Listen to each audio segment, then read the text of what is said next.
Au nom du Père, du Fils et du Saint-Esprit, un seul Dieu, Amen. Chers frères et sœurs, nous célébrons chaque année la fête de Saint Bishoy, le 8e jour du mois copte Abib, qui correspond normalement au 15e jour du mois de juillet. Et à cette occasion, j'aimerais aborder le thème suivant, la biographie de Saint Bishoy, le bien-aimé de notre bon Sauveur. Né en l'an 320 après Jésus-Christ, il fait partie d'une famille de 6 enfants qui, ayant perdu leur père, furent élevés par leur mère. Un ange apparaît à la mère de Bishoy en lui demandant d'offrir un de ses fils afin qu'il serve le Seigneur toute sa vie. Elle lui répond qu'ils appartiennent tous au Seigneur et qu'il peut choisir celui qu'il veut. Alors l'ange choisit Bishoy. Il était maigre et très faible. Sa mère dit à l'ange qu'il peut choisir un autre enfant plus fort. L'ange lui répondit alors que la puissance du Christ s'accomplit dans la faiblesse. À l'âge de 20 ans, il part au désert de Cété et devient disciple durant 3 ans d'un des célèbres pères du désert, l'abbé Poémène, lui-même disciple de saint Macaire le Grand. Durant cette période, il a pour frère spirituel saint Jean le Petit, qui est lui aussi disciple de l'abbé Poémène. Après la mort de son guide spirituel, il part vivre en ermite dans une grotte où il pratique une grande ascèse. Il prie et jeûne durant toute la semaine, ne prenant qu'un repas par semaine. Il s'empêche également de dormir en plaçant au plafond de sa grotte un clou auquel il suspend sa longue chevelure lorsqu'il prie. Ainsi, chaque fois que sa tête tombe de sommeil, il se réveille, ceci afin de ne pas être vaincu par le sommeil. Il lit fréquemment la Sainte Bible et en apprend par cœur plusieurs livres, en particulier le livre de Jérémie, qu'il aime tout particulièrement. Ce dernier lui apparaît souvent pendant que Saint Bishoy lit son livre, à tel point qu'on le surnomme Bishoy le Jérémien. Il affectionne beaucoup le travail manuel, qu'il considère comme un élément important pour l'épanouissement spirituel des moines, se basant sur le principe biblique donné par saint Paul. Si quelqu'un ne veut pas travailler, qu'il ne mange pas non plus. Saint Bishoy avait un cœur pur, simple et modeste. C'est pourquoi notre Seigneur Jésus-Christ lui est apparu plusieurs fois et a conversé avec lui fréquemment. C'est pour cette raison que l'Église l'a nommé Saint Bishoy, le juste, l'homme parfait, bien-aimé par notre bon Sauveur, voir la Sainte Liturgie de Saint Basile le Grand. Ainsi, un jour, après que Saint Bishoy ait jeûné durant une longue période, le Christ lui apparaît en lui disant « Tu t'es trop fatigué pour moi, mon élu Bishoy. » Alors Saint Bishoy lui répond « C'est toi qui t'es fatigué pour moi, Seigneur, mais ma fatigue n'est rien du tout. » Une autre fois, le Christ apparaît à Saint Bishoy, lui promettant de remplir la montagne qu'il habite de nombreux moines qui adorent le Seigneur et deviendront ses disciples. Le Christ lui promet aussi de s'occuper d'eux à condition qu'ils gardent ses commandements et qu'ils s'aiment les uns les autres. Une très célèbre apparition du Christ a eu lieu dans la cellule de Saint Bishoy. Le Christ lui apparaît sous les traits d'un voyageur et Saint Bishoy, comblé de joie, se prosterne et par amour lui lave les pieds dans un bassin.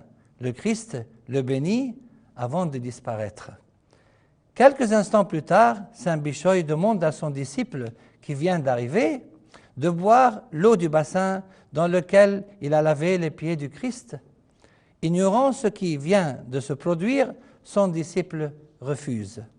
Saint Bishoy lui raconte la venue du Christ et le lavement des pieds, mais il est trop tard. L'eau du bassin a disparu et le disciple est pris de remords et regrette amèrement sa désobéissance. Sachant que saint Bishoy a eu la chance de voir le Christ en personne, les moines lui demandent d'intercéder auprès du Christ afin qu'il puisse aussi le voir. Saint Bishoy prie le Christ, qui lui promet qu'il apparaîtra sur la montagne à un jour et à un moment précis. Saint Bishoy en informe les moines qui se réjouissent de cette nouvelle. Le jour dit, ils se mettent à courir pour aller à la rencontre du Christ. Sur le chemin, ils croisent un vieil homme épuisé qui demande à chacun d'entre eux de bien vouloir l'aider et aller jusqu'en haut de la montagne. Ils le dépassent tous sans se préoccuper de lui. Saint Bishoy, en raison de son âge avancé, marche plus doucement derrière eux. Lorsqu'il arrive au niveau du vieil homme, celui-ci demande de bien vouloir le porter. Saint Bishoy accepte avec joie, et lorsqu'il l'a placé sur ses épaules, il ne ressent aucune fatigue, mais au fur et à mesure qu'il avance, il sent le corps qu'il porte devenir de plus en plus lourd sur ses épaules. Alors il découvre que celui qu'il porte n'est autre que notre Sauveur qui lui est apparu sous cette forme. Saint Bishoy lui dit, « Le ciel ne suffit pas à ta grandeur, et la terre tremble de ta gloire, et c'est moi, pauvre pécheur, qui te porte ?»